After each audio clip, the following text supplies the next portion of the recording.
तो बच्चों हमने अल्टीमेटली रूरल डेवलपमेंट पढ़ लिया था। पॉवर्टी सिलेबस से गायब हो चुका है, इंफ्रास्ट्रक्चर सिलेबस से गायब हो चुका है। मोदी जी का मानना है कि अब इंडिया में गरीबी नहीं है क्योंकि सर्वे नहीं कराया उन्होंने। ह्यूमन कैपिटल फॉर्मेशन ऑलरेडी हम कर चुके हैं। So we are left with two chapters you can say, या दो यूनिट बोल सकते हैं आप। One is employment and other is sustainable economic development. तो सस्टेनेबल इकोनॉमिक डेवलपमेंट मेरे को लगा थोड़ा छोटा टॉपिक है, तो पहले इसको कंप्लीट कर लें। और एक छोटी सी बात आपको बता दूं, तो हमेशा आप याद रखेंगे कि सस्टेनेबल इकोनॉमिक डेवलपमेंट होता क्या है। एक बार बहुत पहले मैंने एक एडवर्टाइजमेंट देखा था ऑयल कंपनी का, जहां पे वो लोगों को अवेयर कर रहे थे, अवेयरनेस क्रिएट कर रहे थे कि आप फ्यूल को बचा के चले, नहीं तो लॉन्ग टाइम आपको ये मिलेगा नहीं। क्योंकि भाई इंडिया की 90% से ज्यादा कंजम्पशन सेटिस्फाई करने के लिए हम फ्यूल को गल्फ से और आजकल रशिया से इंपोर्ट कर रहे हैं। तो एडवर्टाइजमेंट कुछ ऐसा था, one father was driving the car और वो अपने बच्चे को स्कूल से लेके आ रहे थे। तो उनका बच्चा साइकिल से खेल रहा था, साइकिल छोटा वाला टॉय। तो उन्होंने अपने पापा से पूछा कि तुम साइकिल मैकेनिक बनोगे बड़े होगे, तो ही सेड यस। तो उन्होंने कहा ऐसी क्या बात है। तो उसने कहा कि भाई आगे चल के गाड़ियां तो लोगों के पास रहेंगी नहीं, क्योंकि इतना व्हीकल लोग वेस्ट करते हैं पेट्रोल, तो पेट्रोल तो अवेलेबल ही नहीं होगा, तो लोग कार खरीदेंगे ही नहीं, तो people will run on cycles, तो मैं साइकिल रिपेयर की दुकान खोल लूंगा। तो वो ट्रैफिक सिग्नल पे खड़े थे, गाड़ी ऑन करके उन्होंने गाड़ी को ऑफ ही नहीं किया। तो सस्टेनेबल डेवलपमेंट का मतलब क्या होता है? Things which are available with us today, उनको ऐसा जुडिशियस यूज करें कि वो आज भी अवेलेबल हो और आने वाली जनरेशंस को भी मिलती रहे। Got it clear? बट बड़बड़ाना क्लासरूम के अंदर बहुत आसान है, रियलिटी में इसकी पॉसिबिलिटी थोड़ी कम है। सो अगर हम बात करें ऑटोमोबाइल सेक्टर की चिल्ड्रन, तो we have largely shifted our demand from petrol vehicles to CNG से। और सीएनजी के बाद अब हम जा रहे हैं धीरे धीरे ईवीज पे, और उसके बाद हम आ जाएंगे हाइड्रोजन कॉन्सेप्ट पे। तो ईवीज भी थोड़ी सी महंगी है, बट हाइड्रोजन कॉन्सेप्ट में क्या है कि भैया पानी डालो गाड़ी के अंदर और गाड़ी चलनी स्टार्ट हो जाएगी। But technology is very very very expensive. Toyota काम कर रहा है इसके ऊपर, क्योंकि टोयोटा का ये मानना है कि भाई ईवीज के लिए एकदम ही डिफरेंट प्लेटफॉर्म चाहिए। इंडिया जैसी कंट्री जहां पे 90% हमारे जैसे लोग गाड़ी को सिर्फ स्टेटस सिंबल के लिए खरीदते हैं, और 10% आप जैसे जो इस्तेमाल करने के लिए खरीदते हैं, तो वो भाई क्यों इतना पैसा खर्च करेंगे? EVs are approximately 1.75 times price of a normal petrol vehicle. Normal petrol vehicle जहां 10-12 लाख में मिलती है, ये 17-18 लाख में आपको मिलेगी। उसके बाद बैटरी का प्रॉब्लम, कहां पे आप इसको चार्ज करेंगे? पता लगा 500 किलोमीटर की रेंज है, कोई दिल्ली जा रहा है, रास्ते में गाड़ी उसकी खड़ी हो गई, अब वहां पे स्वैपेबल बैटरी भी आपको नहीं मिलेगी। तो टोयोटा जैसी कंपनी ईवीज लॉन्च तो कर सकती है, बट प्रॉब्लम इज एकदम नया इंफ्रास्ट्रक्चर, नया एनवायरनमेंट, सब कुछ नया करना पड़ेगा। और अगर कल को फ्लॉप हो गया तो गए काम से। H2 में क्या है, आप तो एक गाड़ी में पानी डाल के इसको चला सकते हैं, बट हाइड्रोजन का क्योंकि ब्लास्टिंग रेट बहुत फास्ट होता है, पता लगा गाड़ी रास्ते में चल रही भड़ाम से उड़ गई, 5 लोग का क्रियाक्रम एक साथ हो गया। अब फायदा तो है वैसे थोड़ा सा, 13वीं 14 सब एक साथ बन जाएगा, पैसा बचेगा कम से कम। ओके, बट इसके लिए टोयोटा क्यों काम कर रहा है, थोड़ा यूट्यूब वगैरह देखिएगा आपको पता लग जाएगा। नॉर्मल जो पेट्रोल इंजन वाली गाड़ी है या जो सीएनजी इंजन वाली गाड़ी है, एक अटैचमेंट बस ऐड करना पड़ेगा, हाइड्रोजन वो लगाना पड़ेगा, क्या बोल सकते हैं आप, टैंक, जिसके अंदर हाइड्रोजन भरेगी। व्हाट इट, जैसे सीएनजी व्हीकल्स होती है, कुछ लोग वो डिग्गी में सीएनजी सिलेंडर लगवा लेते हैं, तो vehicle run on petrol also as well as on CNG. तो H2 में क्या है कि जो नॉर्मल कार्स हैं सब के अंदर एक किट लग जाएगी हाइड्रोजन के, जस्ट लाइक अ सीएनजी किट। और जब हाइड्रोजन आ जाएगा तो pollution will be practically zero. EV में पोल्यूशन थ्योरेटिकली जीरो है, प्रैक्टिकली जीरो नहीं है। अरे भैया कल को बैटरी डिस्कार्ड करनी पड़ेगी, बैटरी बन रही है तो उससे कार्बन एमिशन तो होगा ही होगा। हाइड्रोजन में ये भी एकदम खत्म। तो आज पर्टिकुलर 5 7 8 साल तक आप बोल सकते हैं EVs will have zero effect on environment, but जब ये बैटरीज डिस्कार्ड करनी पड़ेंगी, फेंकनी पड़ेंगी, तब क्या होगा? तब इतना ज्यादा पोल्यूशन होगा, जितना कॉस्ट अभी बचाया नहीं है उससे ज्यादा उसको कंट्रोल करने में लग जाएगा। yesterday I was reading a newspaper, एक नई तरह की बैटरी बन चुकी है, और उसमें लिखा था साइंटिस्ट ने, it has the capacity to supply current at a particular volt for 5730 years if it is a mobile phone of average use. और इसको बोलते हैं एनडीबी। एनडीबी का मतलब nuclear diamond battery. Nuclear diamond battery, battery का size पता है क्या होगा? बिंदी होती है मम्मी की, वो पतली वाली, थोड़ी बड़ी वाली, बस 4 बिंदी को इकट्ठा कर लीजिए, एक मोबाइल फोन की बैटरी बन जाएगी। बट अभी उसमें थोड़े से सिक्योरिटी इश्यूज हैं, तो कोई भरोसा नहीं कि 2-3 साल के बाद मोबाइल फोन्स की कॉस्ट 30 to 40% कम हो जाए due to this effect. Charging वगैरह करने का झंझट झमेला एकदम खत्म हो जाएगा। Got it. तो इन सब रिसर्चेस को हम क्यों करते हैं? इसीलिए करते हैं ताकि जो रिसोर्स हमारे पास आज हैं हम उनको वेस्ट या बर्बाद ना करें। Fundamentally is understood well what is sustainable development. एक बार एक बच्चा घर में पढ़ाई नहीं कर रहा था, उसके स्कूल से भी कंप्लेन आ रही थी। उसकी मम्मी ने पूछा क्या कर रहे हो? मम्मी से कह रहा है सस्टेनेबल डेवलपमेंट। हाउ? भाई पढ़ाई करूंगा तो कॉपी में लिखना पड़ेगा, कॉपी में लिखना पड़ेगा तो कॉपी की और पेज की डिमांड होगी, उसको बनाने के लिए पेपर बनाना पड़ेगा, पेपर बनाने के लिए पेड़ काटना पड़ेगा। तो मेरा ना पढ़ना is leading towards sustainable development. समझ में आ गया? फिर उसकी मम्मी पापा ने 2-3 चप्पल उसको मारी, फिर और सस्टेनेबल डेवलपमेंट हुआ। समझ में आ गया? ताकि उसकी अगली जनरेशन भी गलती से ना बोले। चलिए भाई, तो सस्टेनेबल डेवलपमेंट का मतलब समझ में आ गया। Globalisation has promises higher, sorry promises की जगह यहां पे थोड़ा अंग्रेजी का डिफेक्ट है, प्रोमिस्ड होना चाहिए था। Has promised higher economic growth, but उसके लिए क्या करना पड़ेगा? रिसोर्सेस को ज्यादा से ज्यादा एक्सप्लॉइट करना पड़ेगा। एक छोटा सा एग्जांपल आपको देता हूं, स्ट्रीट लाइट का। खैर आप तो इस नए युग के प्राणी हैं, मैं पुराने युग का हूं। पहले जो स्ट्रीट लाइट्स होती थी उसमें जो बल्ब लगे होते थे चिल्ड्रन, दे वर हैलोजन बल्ब। और एक एक स्ट्रीट लाइट कम से कम 500 वॉट की होती थी, जिसने बिजली घर की वाट लगा दी। अब जो हैलोजन लाइट्स की जगह आपको स्ट्रीट लाइट पे मिलती है वो कौन सी लाइट मिलती है? एलईडी। और मैक्सिमम जो इनका वॉटेज होता है चिल्ड्रन, इट इज 50 वॉट। मतलब एक हैलोजन रैम्प को रिप्लेस कर दें तो हमारी 10 एलईडी जल सकती हैं उससे। तो लाइटिंग का जो कंजम्पशन है वो थोड़ा सा कम हो गया। Got it clear? क्योंकि रिसोर्सेज का जनरेशन डेवलपिंग वर्ल्ड में उतना ज्यादा नहीं होता जितना उसका कंजम्पशन है। जनरेशन हमेशा कम ही रहता है और कंजम्पशन ज्यादा, due to high population. Same is the case with air conditioner also. किसी जमाने में एयर कंडीशनर्स में गैस डाली जाती थी जिसका नाम था मैफ्रॉन, और इससे क्लोरोफ्लोरोकार्बन खूब एमिट होते थे और इससे पोल्यूशन को नुकसान भी होता था। तो साइंटिस्ट ने सोचा क्या करें, तो उन्होंने ग्रीन गैस डिस्कवर की जिससे पोल्यूशन जीरो नहीं होगा, खत्म नहीं होगा, कम हो जाएगा। That was R32 and R410A। तो आप अपने घर के एयर कंडीशनर पे देखिएगा, आपको इन गैसेस का नाम लिखा हुआ नजर आ जाएगा। अब कंपनीज कहती हैं कि भाई इन गैसेस की वजह से पोल्यूशन इज जीरो। झूठ बोलती है कंपनी। हाँ कम है बट जीरो नहीं है, क्योंकि ये मेरा अपना ट्राई किया हुआ है। मेरे क्लासरूम के एसी का जो आउटडोर है उसके पीछे 2 प्लांट्स लगे थे, 4 महीने के अंदर वो प्लांट निपट गए। और अगर पुराना एसी होता मैफ्रॉन गैस वाला तो प्लांट 1 हफ्ते में निपट जाते। मतलब जिसको 1 हफ्ते जिंदा रहना है वो कम से कम 4 हफ्ते 4 महीने जिंदा रह लेगा। तो नुकसान है but practically very very very less. तो इन सब आइडियोलॉजीज को हम बोल सकते हैं it is striving towards sustainable development. खोपड़े में बात गई कि नहीं गई? समझ में आ गया? चलिए, सब लोग इस कंटेंट को अपनी कॉपी में या नोट्स में लिख दें अगर नहीं है तो। Globalisation has promised higher economic growth, but अभी तक हमने क्या अचीव किया भाई? जो भी आप हाई इकोनॉमिक ग्रोथ के लिए कुछ भी बनाते हैं उसके लिए बहुत बड़ी कीमत चुकानी पड़ती है, और वो कीमत क्या है? Environment quality gets deteriorated. आपने वो एक मूवी देखी होगी, वो करीना कपूर का मेल वर्जन कौन सा था भाई? अरे करीना कपूर जैसा एक हीरो लगता है ना देखने में, क्या नाम है उसका? नहीं नहीं, शक्ति कपूर नहीं, ये अपने वही है गधे मालविया जी। खैर इनके लिए कुछ बोला नहीं जा सकता, इनके लिए कॉल आ रही है पागल खाने से। ये कह रहे हैं मैं बिजी हूँ, कंपार्टमेंट के बाद जाऊंगा। अरे वो क्या नाम है, वो जैकी श्रॉफ का बेटा, टाइगर श्रॉफ, हाँ। उसने एक मूवी बनाई थी ना जिसमें वो उड़ता रहता था, फ्लाइंग सिख, हाँ नहीं फ्लाइंग जट, हाँ।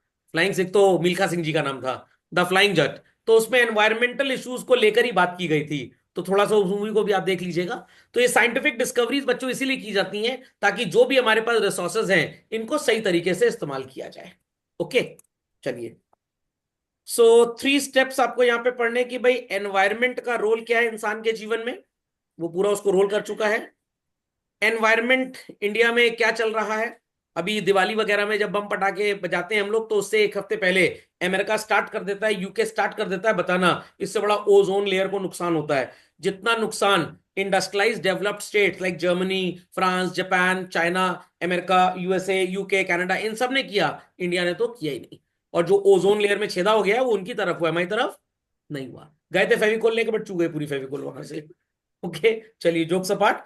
देर आफ्टर भी आजकल वो रशिया यूक्रेन में युद्ध चल रहा है, उनकी वजह से कुछ नहीं हो रहा पोल्यूशन। हमारे 2-4 बच्चे 10-20 हजार का पटाखा छुड़ा लें चुटपुटिया, सारा ओजोन लेयर पे इसी पे इफेक्ट आएगा। सारे सारे वो जो अस्थमा के पेशेंट है यही पैदा हो रहे हैं।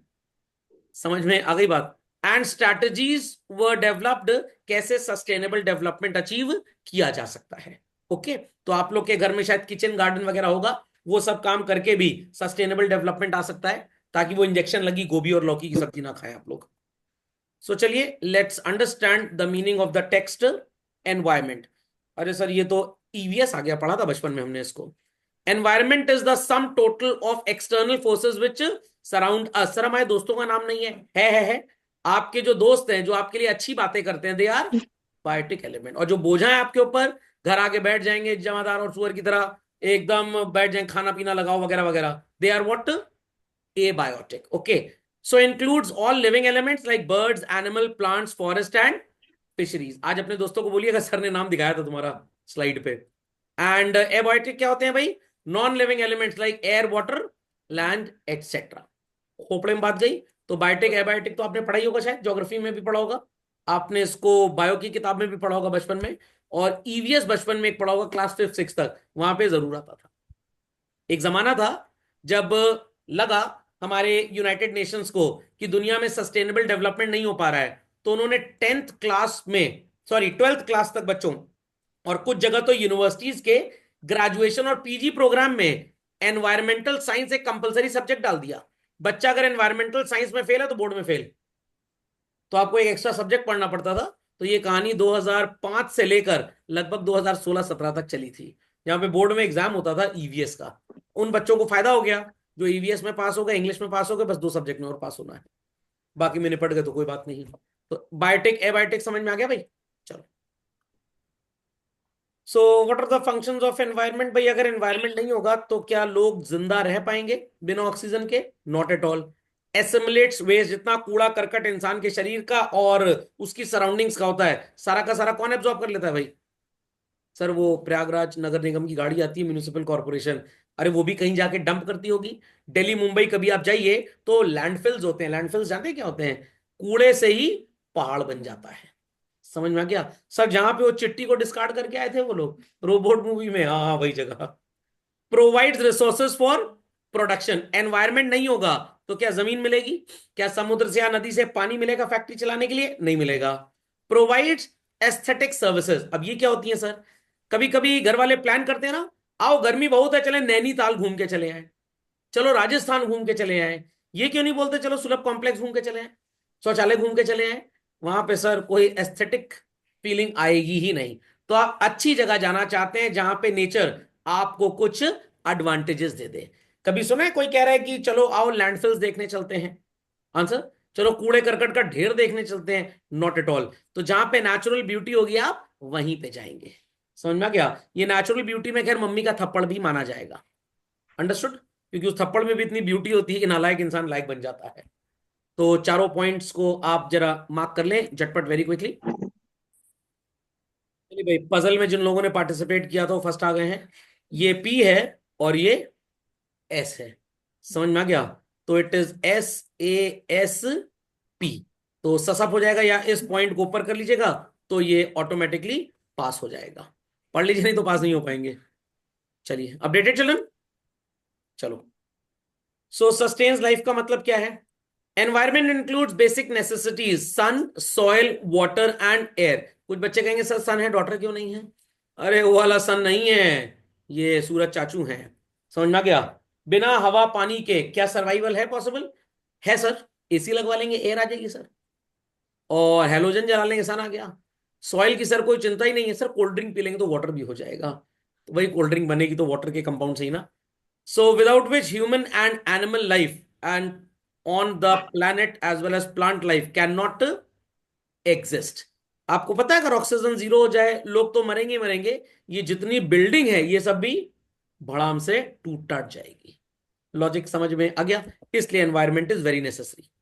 चलिए लिख लीजिए सब लोग, लिख भी लें। 77% नाइट्रोजन, N2 बोलते हैं शायद नाइट्रोजन।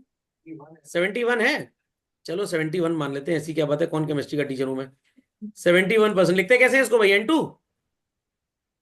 ऑक्सीजन कितनी है? ऑक्सीजन कितने प्रतिशत है? 28। और 1% अदर्स नहीं, अदर गैसेस, आधा ने पता, कुछ लोग अपने मालवीय भाई को जोड़ लिए। चलिए समझ में आ गया। चलो, assimilates waste, the process of production and consumption generates a lot of waste, और इस वेस्ट को इकट्ठा करने की जिम्मेदारी गार्बेज के फॉर्म में किसकी है? एनवायरमेंट की। तो एनवायरमेंट सारा का सारा, चाहे आपके शरीर का वेस्ट हो या आपके घर से निकला हुआ वेस्ट हो, सीवर लाइन के थ्रू नदी नाले में चला जाता है और नेचुरली वो प्यूरिफाई हो जाता है। खोपड़े में बात गई। फॉलो मत करिएगा वेस्ट कहाँ से कहाँ जा रहा है, पता लगा वेस्ट तो चला गया और आप भी साथ ही में निपट गए। फाइन। जैसे लोगों की मृत्यु हो जाती है तो हिंदू धर्म में लोग क्या करते हैं? They ultimately burn the body. Is that clear? और क्रिश्चियंस हो गए, मुस्लिम्स हो गए, और ढेर सारी रिलीजन हैं वेयर दे बरी द बॉडी। खोपड़े में बात गई। अब दोनों में सर फायदा और नुकसान किस में है? अरे भैया इंसान चला गया, नुकसान ही नुकसान है, फायदा किस बात का? हाँ, ओवरऑल मैंने कैलकुलेशन किया था, अगर बॉडी को बरी कर दिया जाए तो उससे कुछ साल बाद फॉसिल फ्यूल आ जाएगा, बट अगर बर्न कर देंगे तो फॉसिल फ्यूल नहीं आएगा। अब हर जगह अपनी अपनी मान्यताएं हैं, तो खैर ऐसी कोई बात नहीं है। एक बार एक बच्चे से पूछा था, कह रहा सर वो बॉडी बर्न हो रही तो आग ताप सकते हैं वहां पे। मैंने कहा चलो घाट पे जाना, किसी की बॉडी बर्न हो, वो तुमको भी तपा देंगे उसी के ऊपर। तो खैर अपनी अपनी मान्यताएं हैं, तो उस पर there is no discussion. But दोनों केसेस में अब्सॉर्ब किसने किया भाई? एनवायरमेंट ने ही अब्सॉर्ब किया। ऐसा तो है नहीं कि बरी करना है तो घर के कोर्टयार्ड में बरी कर देंगे, ऐसा चाइना में होता था। समझ में आ गया? नहीं नहीं, ऐसा होता नहीं। तो चाइना में एक सेंटेंस था ना, जहां पे वो शिंग ढिंगपिंग साहब ने बोला था कि कोर्टयार्ड में प्लांट सेटअप करें। ओके, तो अलग अलग चीजें हैं। दृश्यम मूवी देखेंगे तो वहां पे फोकस किया गया है कि बरी कर दिया गया है। Logic understood? तो both the cases everywhere it is absorb by the environment. एक दो रिलीजन्स तो ऐसी होती है, मेरे को नाम नहीं याद आ रहा उनका, पारसीज होते हैं, कौन होते हैं, वो एक पर्टिकुलर बहुत बड़ा सा टावर टाइप बना होता है, ऊपर एक प्लेटफॉर्म होता है, वहां पे बॉडी छोड़ देते हैं और वल्चर्स वगैरह के वहां पे उसको खाते हैं। तो माना जाता है कि अगर हमने कुछ गलतियां की हुई हैं तो हमें उसकी सजा मिल गई। पारसीज होते हैं ना, हाँ, तो कुछ ऐसा ही था, नॉट रिमेम्बरिंग एग्जैक्टली। समझ में आ गया? अब मेरे को ना निपटाने के बाद वहां चल जा लाना। अच्छा वैसे ही था, okay, I don't remember exactly. तो ऐसा होता है वहां पे। तो सर यहाँ पे कहां से एनवायरमेंट आया भाई? पशु पक्षी जो है वो किसके हैं? वो चाइना से इंपोर्ट किए गए हैं। They are also a part of environment. Okay, चलिए। सो आपको एग्जाम में आ सकता है एमसीक्यू, बर्निंग बॉडीज और burying them is a part of which activity of environment? तो आपका जवाब क्या होगा? एसिमुलेट। पता लगा किसी की क्रियाक्रम चल रहा है, ये वेस्ट था एकदम सोसाइटी के लिए, एसिमुलेट हो रहा है। परेशान मत हो, ये सब बातें मत बोलिएगा नहीं तो वो आपको वेस्ट बना देंगे। Provides resources for production. How come children? चलिए, so if we talk about trees plants फल वगैरह सब कुछ रिन्यूएबल रिसोर्सेज हैं। फॉसिल फ्यूल हो गया, coal gas and all, they are called as non renewable. ये सारी चीजें भी कहां से मिलती हैं हमको? एनवायरमेंट से मिलती हैं। आपने ऑयल एक्सप्लोरेशन साइट्स देखी होंगी, समुद्र के सैकड़ों किलोमीटर नीचे से ऑयल निकालते हैं, तो that is also a part of productive activity for running machines and all. तो मिनरल्स वगैरह अगर धरती के नीचे से नहीं निकालेंगे एनवायरमेंट से, क्या ये बैटरी को मिलने वाला लेड या निकल ये सब मिल पाएगा? सर मेरा एक दोस्त है, उसका नाम निखिल है, उसको बुला लेंगे। निखिल की बात हो रही, निखिल की बात नहीं हो रही है। तो these resources are again supplied from environment itself. तो some are renewable and some are non renewable. तो जो नॉन रिन्यूएबल है, सस्टेनेबल डेवलपमेंट की बात सिर्फ उन्हीं के लिए हो रही है, जो रिन्यूएबल है उनके लिए कोई प्रॉब्लम नहीं है। Fundamental understood? मार्क कर लीजिए इसको। Provides aesthetic services. ये देखिए सर, आवारा टाइप का लड़का है, पेड़ के नीचे बैठा है। अरे अकेला बैठा तो कहां से आवारा हो गया? तोता टहला रहा होता, मान लेते आवारा टाइप का है। तो आप गार्डन वगैरह जाते हैं विजिट करने, कभी सुना है कि कोई वॉक करने के लिए लैंडफिल के बगल में जा रहा हो, पता लगा पूरा कार्बन डाइऑक्साइड भर के चला आया और फोन आ गया भाई आपके सुबह टहलने आए तो उनकी आखिरी वॉक थी, अब 4 लोग आइए वॉक करते उनको ले जाइए। ओके, तो नॉट पॉसिबल। तो हम अच्छी स्वच्छ जगह में, जैसे प्रयागराज सिटी में we have that company garden, और बाकी लखनऊ जाएंगे तो जैनेश्वर मिश्र पार्क है, एक बुद्धा पार्क है, और आपके मोहल्ले में भी, हर मोहल्ले में पार्क वगैरह होता है। किस लिए होता है सर? गाड़ी पार्क करने के लिए। पार्क, गाड़ी पार्क? अरे नहीं भाई, लोगों को वॉक करने के लिए, मॉर्निंग वॉक इवनिंग वॉक करने के लिए वहां पे जगह मिल जाए कम से कम। बच्चों के लिए वहां पे झूले वगैरह होते हैं, तो बच्चे थोड़ा झूले जाने तो कम से कम अपनी हड्डी हड्डी मजबूत करेंगे। आजकल दिन भर मनुष्य वो मोबाइल पे पबजी पबजी पबजी चलता रहता है, इतना पबजी खेलते हैं कि सब्जी नहीं खा पाते ठीक टाइम पे वो लोग। तो इसीलिए सारी चीजें बनाई गई हैं। So it includes land, forest, river, ocean, mountain, deserts, etcetera. People enjoy the scenic beauty of these surroundings और these are called as what? Aesthetic services. But कुछ हैं वो विदेश घूमने चले जाते हैं। क्यों? पड़ोसी गया था, शर्मा अंकल की पूरी फैमिली गई थी, अब गुप्ता अंकल भी जाएंगे क्योंकि चढ़ाना है फेसबुक पे फोटो डाल के। पोपड़े में बात गई। अरे मेरे चाचा अपनी फैमिली के साथ, चाची लोग सब लोग गए थे, वो कौन सी जगह थी वो, हाँ, पुकेट। पुकेट पता नहीं क्या बोलते हैं, भगवान जाने। कह रहे हैं 2 लाख का पैकेज है, बड़ा बढ़िया, तुम भी घुमाओ। मैं 2 लाख का आईसीआईसीआई मल्टी एसेट फंड खरीद लिया है मैंने। यानी कभी तो घुमाओ। मैंने कहा बच्चे अच्छे कल को पढ़ने ने बाहर जाएंगे, शादी ब्याह हो जाएगा, कह देंगे वहीं सेटल हो जाओ, हम लोग फिर आ जाएंगे, तो टिकट टिकट का सबको पैसा ही बच जाएगा कम से कम। तो लोग हमेशा ऐसी अच्छी जगहों पे ही क्यों घूमने जाते हैं? Because it improves the quality of life. समझ में आया कि नहीं आया? खोपड़े में बात गई। Marking done. एस्थेटिक सर्विसेज समझ में आ गया ना? एग्जाम में अपेंडिक्स सर्विसेज ना लिख के चले आना। चलिए, एनवायरमेंटल क्राइसिस कब होंगी? जब रिसोर्स जेनरेशन कम है और कंजम्पशन ज्यादा है। तो हमेशा अगर आप चाहते हैं कि एनवायरमेंट में क्राइसिस ना हो, सर ये अपाहिज लोग क्या करेंगे देश के लिए? अरे अपाहिज नहीं है, पिक्चर है, ये नहीं कि 3 ही उंगली है, चुटकी बजा रहे हैं। Resource extraction should be below the rate of resource generation. जिस स्पीड से रिसोर्सेज जनरेट हो रही हैं, कंजम्पशन का रेट हमेशा कम होना चाहिए। आपने केप टाउन का नाम सुना है बच्चों? Struggling with a resource called as what? Water. It has been declared as 0 day, मतलब उनके पास पानी है ही नहीं। और केप टाउन आपको बहुत दूर जाने की जरूरत नहीं है। बेंगलुरु गए कभी आप? नहीं गए, मैं तो कभी गया ही नहीं। तो बेंगलुरु में अगर आप अपनी कार सर्विस कराने जाते हैं, तो पता है वो आपसे सबसे पहले क्या पूछेंगे? सर आप वॉश करवाएंगे गाड़ी को? अरे सर्विस में वॉशिंग तो होती है।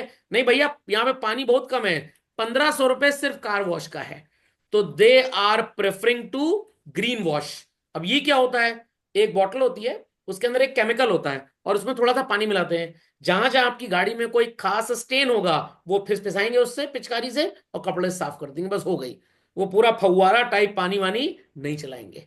सर बेंगलुरु में पानी की कमी है। अरे वो समुद्र है अगल बगल, वहां से एक्सट्रैक्ट कर लें। भाई समुद्र का जो जल होता है, aquatic water, it is salty. Sir नींबू पानी की बढ़िया है ये, नमक नहीं डालना पड़ेगा। इस सॉल्टी वाटर को पीने लायक बनाने के लिए काफी प्रोसेस करना पड़ेगा, और प्रोसेस करने की कॉस्ट बहुत ज्यादा है। तो ये नहीं कि कहीं पे भी नदी है तो आप पानी इस्तेमाल कर सकते हैं, वो पानी पूरी तरह से साफ नहीं होता, साफ करने में रिसोर्स बहुत लगता है, तो वाटर की कॉस्ट बहुत ज्यादा हो जाएंगे। इसीलिए आपसे बोला जाता है कि भाई पानी का इस्तेमाल कम से कम करें। और कुछ लोग मोहल्ले में ऐसे हैं, पानी बहे जा रहा है बहे जा रहा है, कपड़ा धो रहे हैं पछाड़ पछाड़ के, 2 बार धो रहे हैं, 3 बार धो रहे हैं। समझ में आ गया? और ये ऐसी आपको चीजें कहां नजर आएंगी? पंजाबियों के घर में। समझ में आ गया? मेरे पापा ऐसा बोला करते थे, गॉट इट क्लियर, कि किसी पंजाबी घर चले जाओ, पहले तो पूरे बाउंड्री पे कपड़ा सूखता, पता नहीं कितना इनको कपड़ा धोना होता है, और डेली धुलाई होती है इनके अपने घर के बाद। मैं तो परेशान हो चुका हूं। मैं तो पानी की डिपार्टमेंट वाटर सप्लाई के, भैया मीटर लगा दो पानी कम से कम, और हमारे यहाँ डबल बिलिंग करना।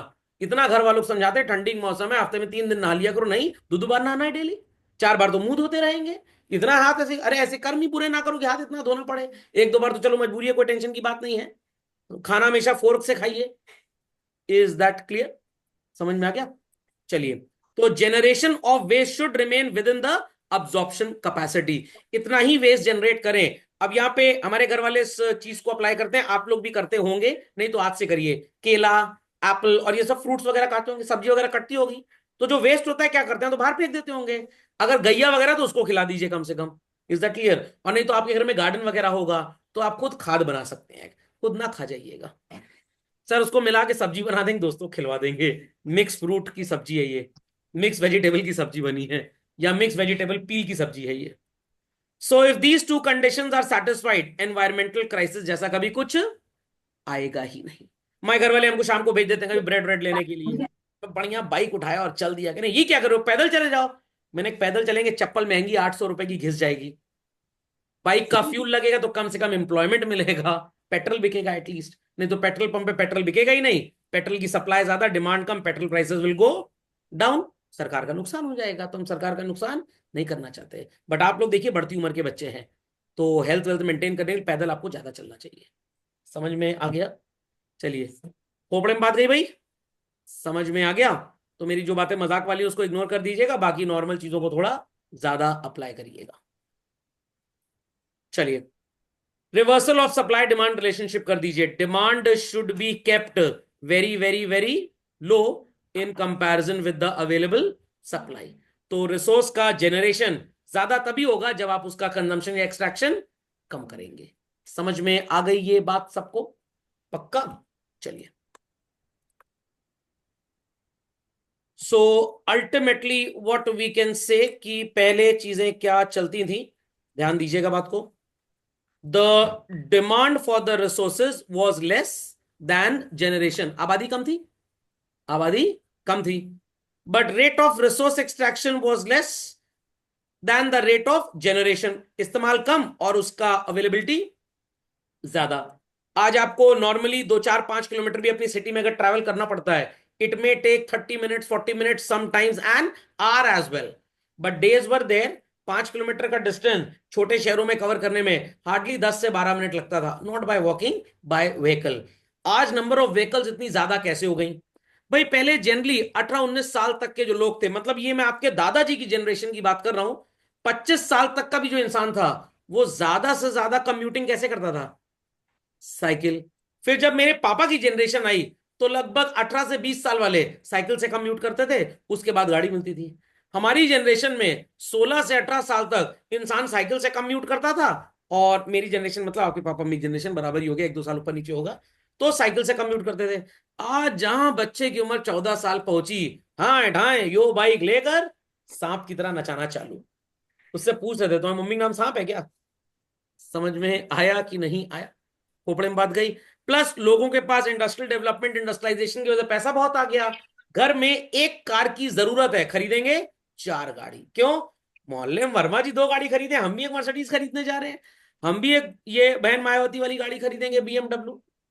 समझ में आया कि नहीं आया? तो भाई नंबर ऑफ व्हीकल्स भी हमको ज्यादा चाहिए। मम्मी को अलग किट्टी पार्टी में जाना है, पापा का अलग ऑफिस है, बच्चा कह रहा है मैं ही क्या रुकूं, मैं भी बर्बाद करूंगा, सब बर्बाद कर रहे हैं। तो इज दैट अंडरस्टूड और नॉट? तो अननेसेसरी व्हीकल्स की डिमांड जरूरत नहीं है परिवार में। आई रिमेंबर 17 से 18 लोगों का जॉइंट फैमिली था, और पूरे घर में बच्चों 2 कार हुआ करती थी, पूरे घर में 2 कार। आज 4 लोग का परिवार होता है, पूरे घर में 4 गाड़ी होती है। तो इससे हो क्या रहा है? फैक्ट्री में गाड़ियों का प्रोडक्शन बढ़ रहा है, ठीक है, एम्प्लॉयमेंट मिल रहा है, बट इट इज वेस्टफुल। उनको कहीं और भी हम एम्प्लॉय कर सकते हैं शायद, या शायद नहीं भी। समझ में आ गया? तो मैंने चैप्टर स्टार्ट करने से पहले बोल दिया था, प्रवचन देना बड़ा आसान है, बट चीजों को रियल लाइफ में अप्लाई करना मुश्किल ही नहीं, नामुमकिन है, क्योंकि अब आप उस स्टेज से बहुत आगे निकल चुके हैं। चला जाए आगे, चलिए। तो environmental problem won't arise if there is no population explosion and there is no industrial revolution. तो चीजें हैंड इन हैंड चलती हैं बच्चों। अगर पॉपुलेशन एक्सप्लोजन है तो इस सारी पॉपुलेशन को अकोमोडेट कहां पे करोगे भाई? जब इंडस्ट्रीज डेवलप होंगी तभी, क्योंकि खेती बाड़ी करके तो किसी की रसोई किसी घर चल ही नहीं सकता। तो industries have to be developed to accommodate this population. तो बस ये कर सकते हैं कि भाई इस तरीके से चीजों को आप यूज करिए। Like electric vehicle, I presume, I agree की बहुत महंगी है, बट अगेन अगर आप इनको यूज करें या हाइड्रोजन व्हीकल्स को आने वाले टाइम में यूज करें तो पोल्यूशन एमिशन थोड़ा कम होगा। जो चीजें 40 साल में खत्म हो जाएंगी, हो सकता है वो 400 साल में खत्म हो। तो जीरो तो नहीं कर सकते हम इसको, but again it can only be reduced by a large extent. और इसमें सबसे पहला काम तो मेरे ओपिनियन में एजुकेशन सिस्टम को होना चाहिए। एक तो सारा एजुकेशन सिस्टम डिजिटलाइज कर दो, खोपड़े में बात गई। ऐसे सिस्टम्स ले आइए, बच्चे को एक टैबलेट दे दीजिए, काम खत्म। तो जितना वो पेपर पेन पेंसिल बर्बाद करता है उनकी कोई जरूरत है ही नहीं। सर आंसर कैसे देगा? अरे भैया आजकल तो मुंह का काम है, मुंह से बोलिए, आंसर उसका पूरा टाइप हो जाएगा। और स्किल डेवलपमेंट की बात हो रही है, when IITs, medical colleges and universities can select their candidate through these entrance exam which are totally based on MCQs. हमारा 40% एग्जामिनेशन का सिस्टम आज एमसीक्यू पे हो चुका है, तो why not it could be 100%। भाई टेक्स्ट अगर आपको नहीं भी लिखना आता, नो प्रॉब्लम, थोड़ा सा प्रॉम्प्ट, 5वीं तक की अंग्रेजी अगर आपको आती है तो आप प्रॉम्प्ट देकर चैट जीपीटी से काफी चीजें लिखवा सकते हैं। तो जमाना था जब लोग बोलते थे नहीं नहीं कैलकुलेटर गंदी बात है, मैथ्स बेकार हो जाएगी, बिल्कुल बेकार हो जाएगी। बट अब लोग उतना डेवलप हो चुके हैं, जिसकी बेकार होनी है उसकी बेकार ही रहेगी, और जिसकी अच्छी होनी है उसकी अच्छी ही रहेगी। अगर 12th क्लास के मैथ्स के पेपर में कैलकुलेटर दे भी दिया जाए, मैं चैलेंज करता हूं एक क्वेश्चन में भी कैलकुलेटर कहीं काम नहीं आएगा आपका। न्यूमेरिकल कैलकुलेटर की बात कर रहा हूं, एप्पल कैलसी की बात नहीं कर रहा हूं।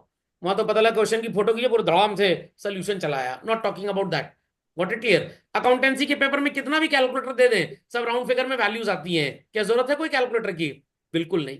तो कैलकुलेटर देने के बावजूद भी आप ये बोलें कि मैथ्स बर्बाद हो रही है, ये जरूरी नहीं है। जिसकी बर्बाद होनी है उसकी हो चुकी है। तो व्हाट वी कैन डू, इससे carbon emissions up to a great extent can come down. समझ में आ गई बात? तो नेशनल लॉ यूनिवर्सिटी जयपुर, इनका जो जयपुर में इंस्टीट्यूट है राजस्थान में, वहां 10 साल पहले से जो बच्चे 5 ईयर LLB BLLB कोर्स करते हैं, they are not suppose to carry any books copies, they get laptop and tablets from the college itself. Course को वो डाउनलोड करते हैं और वो उसी से पढ़ाई करते हैं, क्योंकि पूरा पेपर आपका अंडरस्टैंडिंग बेस्ड है। इसलिए अब राइटिंग स्किल उतनी ज्यादा मायने नहीं रखती जितनी अंडरस्टैंडिंग स्किल मायने रखती है। When we were students in schools and universities, 14 number 12 number का लॉन्ग आंसर आता था। आज लॉन्ग आंसर की औकात कितनी है? 6। और वो भी कितने आते हैं? 2 4। मेजोरिटी तो 4 नंबर तक में निपट जाता है। कितना लिखोगे भैया? आधा पेज। बहुत ज्यादा अगर लिखोगे तो आधा पेज तो बच्चा लिख ही रहेगा। Is that understood? तो आप कभी अगर कोई एजुकेशन मिनिस्टर बने या कभी इस लेवल पे जाएं जहां पे आप इन बातों को अप्लाई कर सकते हो, तो मेरे लेक्चर को ध्यान दीजिएगा और इस चीजें देश के लिए करिएगा जरूर। ओके। प्रेजेंटली क्या चल रहा है भाई? Demand for resources have increased up to a large extent, but generation उतना है ही नहीं। इतना जाम लग रहा है सड़क पे, क्यों? पिद्दी पिद्दी चवन्नी छाप लड़के लड़कियां हैं, गाड़ी संभलती नहीं है, पैर पे गिर जाएगी, किक मारे पड़े, और 2 दिन फिर पैर में स्प्रेन हो गया, पता लगा 4 किक में हड्डी टूट गई। वो बुलेट आती है ना रॉयल एनफील्ड, चिमिरकी चिमिरकी लड़के हैं, सेल्फ स्टार्ट अगर खत्म कर दें, सारे के सारे हीरो होंडा स्प्लेंडर पे चले आएंगे। फिर खोपड़े मत गई, गाड़ी संभलती है नहीं, किसी को बैठा के चले ठोक दी, किसी निपट ही गया वो तो प्रॉब्लम्स आर देयर। तो इसलिए इन सब चीजों के लिए थोड़ा सा पेरेंट्स की भी काउंसलिंग करनी पड़ेगी कि जब तक बच्चे का शरीर दिमाग से और कंधे के ऊपर और कंधे के नीचे से इतना मैच्योर ना हो जाए कि हम चीजों को समझ पाए, कृपया करके गाड़ी घोड़ा चलाने की जरूरत नहीं है। समझ में आ गया? पीपल में have below the shoulder maturity level but not above the shoulder. तो अबव द शोल्डर मेच्योरिटी ज्यादा काम करती है। Clear sir? 2.5 किलो का हाथ है सनी देओल की तरह, किसी को पड़ता है तो इंसान उठता नहीं है, उठ जाता है, वो काम नहीं करेगा। वो काम है, वो तो इंसान उठ ही जाएगा। ओके, चलिए। So pressure on absorption capacity has increased due to population explosion. तो जितना कम व्हीकल, जितना कम इंडस्ट्रियलाइजेशन होगा, उतना आप एनवायरनमेंट को अच्छी तरीके से जी पाएंगे। अभी पूरे हिंदुस्तान में स्पेशली रोड वाइडनिंग का काम चल रहा है। हमारा जो प्रयागराज डेवलपमेंट अथॉरिटी है, अब पता नहीं इनके ऑफिसर्स बेवकूफ हैं या ये पूरी अथॉरिटी ही जाहिल गवार है एकदम से। 2 2 साल पुराने पेड़ काट दिए इन्होंने, क्यों? सड़क चौड़ी करनी है। अरे तो भैया पेड़ को वहीं लगा रहने देते। Is that clear? और साइड में जो 4 फुट 5 फुट की जगह बचती, ओनली फॉर टू व्हीलर्स। कौन अपनी कार ऐसे तिरछी करके नचा के ले जाएगा उसके अंदर से? तो वहां से two wheeler, e rickshaw, if they wanted to manage it they could have done it. But again, पेड़ काटने का भी टेंडर है उसमें, 100 करोड़ रुपए सड़क चौड़ी करने का, 20 करोड़ पेड़ काटने का। अगर ये आइडिया ठेकेदार दे दे तो 20 करोड़ रुपए का रेवेन्यू खत्म हो जाएगा, उसको पैसा ही नहीं मिलेगा। 20 करोड़ में लागत है 12 करोड़, प्रॉफिट है ठेकेदार का 8 करोड़। अपने प्रॉफिट के चक्कर में बेड़ा गर्क कर दिया। मैं आपको एक रियल लाइफ एग्जांपल देता हूं। I have been closely associated with educated people. तो हरीश चंद्र रिसर्च इंस्टीट्यूट एक इलाहाबाद में है, जो डिपार्टमेंट ऑफ एटॉमिक एनर्जी का पॉइंट है, जैसे भाभा एटॉमिक रिसर्च है। तो उन जगहों पे तो खैर न्यूक्लियर वेपन्स वगैरह भी स्टोर किए गए होंगे, I don't know exactly. But यहाँ पे क्या कहते हैं, फिजिक्स और मैथमेटिक्स में रिसर्च स्टडीज होती हैं। और इनका पास कैंपस इतना बड़ा है कि 1 2 शहर छोटे छोटे इतने बड़े हैं। गवर्नमेंट ने प्रपोजल दिया इनको समवेयर अराउंड ईयर 2008 वगैरह के आसपास, सेंट्रल गवर्नमेंट ने, कि भाई आप क्या इंटरनेशनल डेलीगेट्स आते हैं, हम एक हेलीपैड बनवाना चाहते हैं। यहाँ के साइंटिस्ट ने क्या बोला? वी आर नॉट इंटरेस्टेड, क्योंकि हेलीपैड के लिए आप अगल बगल की जो ग्रीनरी है वो पूरी की पूरी काट दोगे, हटा दोगे। मोर पल रहा है यहाँ पे, कीड़े मकोड़े खा रहा है, उससे पेड़ पनप रहे हैं, कुछ पेड़ बच रहे हैं, that all aura sorry flora and fauna will come to an end. हमारे साइंटिस्ट बच्चे टहलते हैं, उनको फ्रेश एयर मिलती है, AQI लेवल <25 है। हमको हेलीकॉप्टर नहीं चाहिए, हमारे लोग सड़क से आ जाएंगे, नॉट अ प्रॉब्लम। 365 दिन में 15 दिन आते हैं मुश्किल से, तो 350 दिन लाइफ का रिस्क नहीं लिया जा सकता। तो ऐसे लोग भी हैं। खोपड़े में बात गई। चलिए, ग्लोबल वार्मिंग सुनाई पड़ा है भाई? Global warming. तो इस वीडियो को बहुत लंबा ना करते हुए ग्लोबल वार्मिंग अगले वीडियो में अलग से सिखा देते हैं।